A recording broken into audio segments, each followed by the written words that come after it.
Hi, I'm Mark Boucher, founder of Badass40.com, a site for people born in or before the 70s who do badass shit. So one of the coolest things that us badass 40s can do nowadays are the Tough Mudder races. Now, I say race, but they're not actually races, they're events. 10 to 12 miles long, over 25 or so obstacles that are designed by British Special Forces.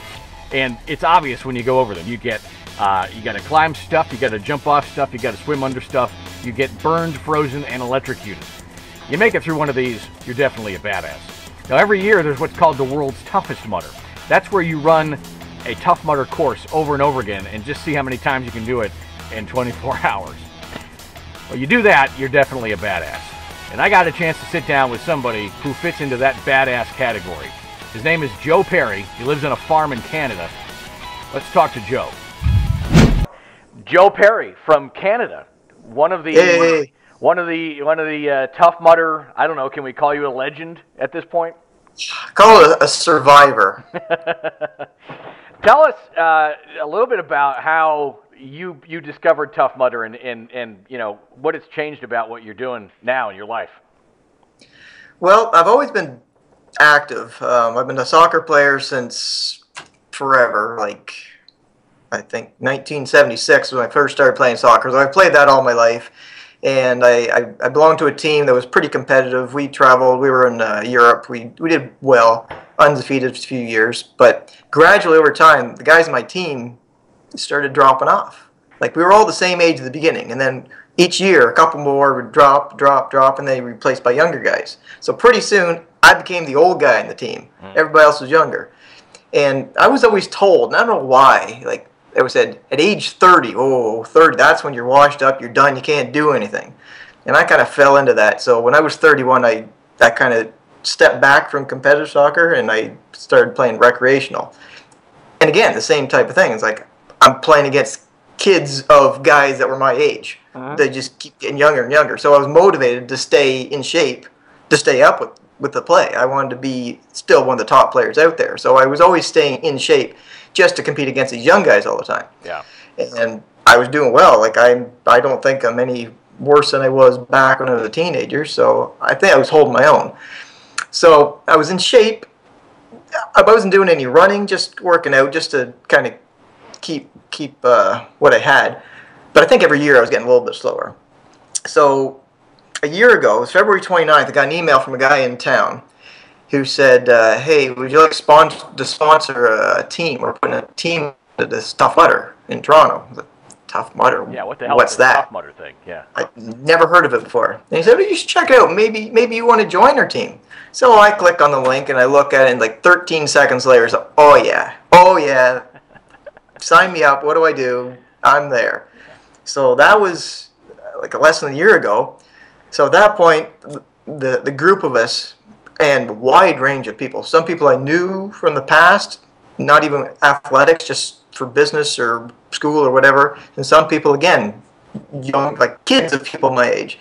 We just started training because we had this group that was going to go to Tough Mudder in Toronto. So there's one of the guys that has a farm, and we built a course. We got a 2.5K course with obstacles. We built a wall. We got tires. We got water. We run through and ropes and everything. So we do this a few times a week, and we run in town. So we were doing all right with that, and I was having so much fun. Like I'd never even run a race before. Never thought of doing it. Yeah. But once we get going with this, and I thought, hey, I'm in pretty good shape. There's a race coming up. Well, let's see what I can do. So I go and run that race, and I do a lot better than I think. So I think, hey, I can do all right in these races, and I'm running in races. So last year I ended up doing 3 10Ks. A 10-mile and a half marathon. Who knew? And I did 3 Tough Mudders. Our group in Toronto was kind of cool. There was 32 of us on our team, so that was a large group. Yeah, because there's no real size limit, right? You could have a team of 2 or a team of 50 if you wanted, right? Yeah. So this group of 30 was very in the athletic range was top to bottom, right? Like there's some people that are just kind of getting going. Some people knew that they could crush this course. So there was 4 of us that just went. We just decided we're going to go for it. So we left, and we were passing people from the previous wave before they even got to the first obstacle. So we were really boogieing. And so just before you dive into that too much, just for anybody who may watch this who has no idea what the Tough Mudder is and hasn't gone and looked at the website yet. Yeah, I've heard a few people that don't know. Yes. Yeah, there's 3 or 4 of them maybe out there still. But the Tough Mudder it's an obstacle course race that involves mud obstacles, climbing obstacles, swimming obstacles, and they're all, I believe, either somewhere between 10 and 12 miles in length. And the obstacles are not, some of them are easy, but some of them are really, really hard. Yeah. Yeah. We got jumping into ice water and climbing up those quarter pipes and walls and crawling under barbed wire and not to mention barbed wire, but also fire sometimes and electrocution. Yeah, that too. And just to add to it, I can't swim, but that's never really stopped me. That's part of the challenge. Water, a lot of people there. If I don't make it out, someone's bound to pull me out eventually, right? Well, one of the obstacles is called cliffhanger, or no, walk the plank. I'm sorry. Walk the plank. Oh yes. Yeah. So how do you deal with that one? Because walk the plank, that's a 20-foot or something jump into water. Oh yes, I'm very well aware of what it is. We aren't on speaking terms. Let's put it that way. Whenever I come to that obstacle, many harsh words are spoken, and I question my sanity. Why am I here? Why am I doing this? What am I doing? I'm really going to do this. But you just somehow jump and hope that you get out of the water eventually. Well, we're talking always a relief. So obviously you've survived it all 3 times. Several times. I've done it. So lots of times now. I guess once we get to the World's Toughest Mudder, you do it a bunch of times there. Yeah. Yeah. So I ended up doing this I went to Indiana in June. There was a group of 4 of us, and it was my first time. They'd been to one already, so we just had a hoot. We went out there, and we were rolling around the mud, just at the time of our lives. So as soon as I got back from that, I had to sign up for more, so I signed up for Kentucky after that. So then we went to Toronto. So with this Toronto thing, there was a big group, and we went there on the Friday night and had a great old time, and then met up on the Saturday morning and went through it, and the 4 of us just wanted to push as hard as we could to get through this thing, and we just had phenomenal results. We were running up these hills, like Toronto, ski hills. We had 7 ski hills. They're darn near vertical, I tell you, running up these things. That was, I can't say how hard that was.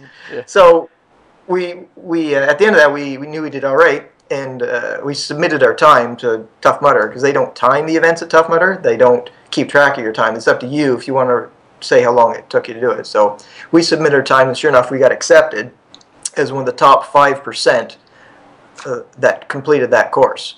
So as a result, we qualified for the World's Toughest Mudder in New Jersey. So we got on board with that, and it a lot of extra training, but the gear. Like we had to get wetsuits and neoprene stuff and just all kinds of stuff that we didn't have. So so let's talk about exactly what that is first. So the Tough Mudder races, the ones you did in Indiana and Kentucky and Toronto, those are that's an event. Lots of people, and I've done one. Yeah, I think Toronto had 17,000 people there. Yeah, and people of all shapes and sizes too. There's a lot of people. I was bested by people who look like they should be behind the counter at a donut shop. Yes. So you really do not know what you're going to see at these races. There's people from everywhere, and it's very tough. But it's an event. You run it, you do a lap, you do all the obstacles, and you're done. Yeah, not everyone finishes either. Right. They don't make it. But you did, and you submitted your time for the World's Toughest Mudder, which is a completely different ballgame. It's in New Jersey in November. So cold. Chilly. It's cold. Yeah. Very cold. And we're going 24 hours. And we get no outside help. So we have a tent that we can go back, but you can only check into your tent after you complete a lap. But the idea of the World's Toughest is you see how many laps you can do within a 24-hour period. Now you say no outside help. During the normal Tough Mudders, you could have your wife or a friend or somebody standing there, and they can hand you water, or you could refill your Camelback or whatever, but not so in the Toughest Mudder. Nope, you blew a shoe or something like that, you're going barefoot the rest of the way. The event itself was just It was crazy. Like, first lap, we were cold. We put our wetsuits on. We were like, okay, we're great, no problem. Second lap, we go out there, and we ran really good time. I came out of that. When we crossed the finish line after the second lap, I was actually doing a little dance. So it just felt great. Did our third lap, and that is when the youngest guy in our team, like I'm 43, I'll be 44 next week. The other guys in my team are 19, 21, and 29. So theoretically, I could be their fathers. Yeah, it's a big gap. Yeah. Yeah, I'm closer in age to their fathers than I am to them. So anyway, the youngest guy in the team on the third lap, he was looking bad, like really bad. He was lagging back. He wasn't talking anymore. We seriously thought he was done. Because at the end of every lap, they have medical. And even throughout the course, even with a regular Tough Mudder, there's medical people out there to check you out. Yep. So at the end of every lap, they did check you out to make sure that everything's okay, that you didn't have hypothermia, you weren't showing any bad signs of anything. Well, he was lagging, not talking. We had to stimulate him just to make sure he was going to do it. And he had his head down, he was walking. We didn't think he was going to make it, but he surprised us. When it came to some of these challenges, like the monkey bars, he just all of a sudden came to life and he'd scurry across there. It's like, well, where'd that come from? When we finished that third lap, they were very close to pulling him. Like the medical said, yeah, you're not looking so good. But another teammate said, no, we're going to rest right now. We're going to go have a little sleep, and then we're going to go back out there. And that's what we did. Now, they kept checking on us as we were sleeping, make sure he was still doing okay. Yeah. And then we went out for our fourth lap around 5:30 in the morning. But the course, from the beginning, there was over 1,000 people that started. And I don't know if you've seen the pictures. It was a racetrack, and it was packed. 1,000 people just all at once running out. Yeah. When we started that last lap, it was a ghost town. You could look, and you didn't see anybody else. It was like after a war, right? There was just nobody left out there. Yeah. So by that point, we had rested, and our legs were pretty seized up. So that last lap was very, very tough. Yeah. And speaking of my buddy Walk the Plank, got up there, and I don't like it in the best of situations, but in this case, I jumped, and my legs locked up as soon as I hit the water. And as soon as I came out of there, I feel like a zombie. You've seen that Walking Dead show? I felt like a zombie. It's like I couldn't move my feet off the ground. There was just, I had the shuffle that I had to do the rest of the course. Well, how did you manage that? Because that water is 8-10 feet deep. It's definitely significantly over your head. Oh yeah. Yeah, we. I don't know how it got out. Just determination, I guess. So not only like it's cold and it's wet, your body's shutting down on you, but these obstacles, like we're walking on balance beams. Yep. That in a regular Tough Mudder, you got like a 4x4 that you're walking across water. And this obstacle, they make the Welch stuff is they just made it that much harder. So they turn that 4x4 into 2x4, and they turn it on its edge. So you're walking over this very, very thin. Yeah. Now cover that with mud, and then cover that with ice because it's frozen. So some of these things got pretty tricky. Jun Young Pak is the winner. It won this past year, and he won the year before. Two-time winner now. Did you see him lapping you while you guys were out? It's like a blur.